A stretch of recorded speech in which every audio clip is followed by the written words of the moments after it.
অবশেষে স্বস্তির নিঃশ্বাস ফেলল স্প্যানিশ জায়ান্ট রিয়াল মাদ্রিদ। মেক্সিকোর ক্লাব পাচুকার বিপক্ষে ৩-১ গোলের দুর্দান্ত জয়ে ক্লাব বিশ্বকাপের নকআউট পর্বের ওঠার সম্ভাবনা উজ্জ্বল করল গ্যালাক্টিকোরা। আর মাদ্রিদের দলটার কোচ হিসেবে প্রথম জয় স্বাদ পেলেন জাভি আলোনসো। অসুস্থতার কারণে এমবাপ্পে এই ম্যাচেও ছিলেন না। তার উপর ব্যাংক অফ আমেরিকা স্টেডিয়ামে ম্যাচের ৭ মিনিটেই বড় ধাক্কা খায় তারা।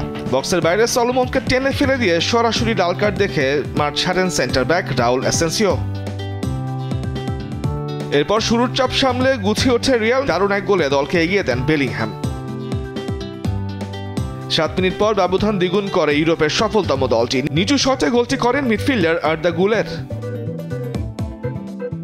৭০ মিনিটে স্কোরলাইন ৩-০ করে রিয়ালের জয়ের পথে এগিয়ে নেন আগের ম্যাচে পেনাল্টি মিস করা ভালভার্দে। অবশ্য ম্যাচ শেষ হবার ১০ মিনিট আগে ব্যবধান কমান মন্তিয়াল। বক্সের বাইরে থেকে তার শট রিয়ালের এক ডিফেন্ডারের পায়ে লেগে দিক পাল্টে জালে জড়ায়। ম্যাচের স্কোরলাইন হয় ৩-১। যদিও এই স্কোরলাইনে পাচুকার দাপট হয়তো ফুটে উঠছে না, তবে গোলের জন্য মোট ২৫টি শট নিয়ে ১১টি লক্ষ্যে রেখেছিল তারা, যার মধ্যে ১০টি সেভ করেন কোর্তোয়া। ২ ম্যাচে একটি করে জয় ও ড্রয়ে ৪ পয়েন্ট নিয়ে এইচ গ্রুপের শীর্ষে রয়েছে রিয়াল মাদ্রিদ। আর ২টি ম্যাচে হেরে আসর থেকে বিদায় নিশ্চিত হয়েছে পাচুকার। এদিকে টানা দ্বিতীয় জয়ে ক্লাব বিশ্বকাপের গ্রুপ জি থেকে নকআউট পর্বে এক পা দিয়ে রেখেছে ইউভেন্টাসও। মরক্কোর দল ওয়াইদাদকে ৪-১ গোলে হারিয়েছে তারা। ম্যাচের প্রথমার্ধেই হয় ৩ গোল। ম্যাচের ৬ মিনিটের লিড নেয় ইতালির ক্লাবটি।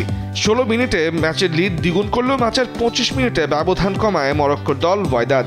আর ম্যাচের দ্বিতীয়ার্ধে বাকি ২ গোল করলে ইউভেন্টাসের জয় ৪-১ গোলে নিশ্চিত হয়। তামিমুর রহমান, স্পোর্টস ডেস্ক, দেশ টিভি।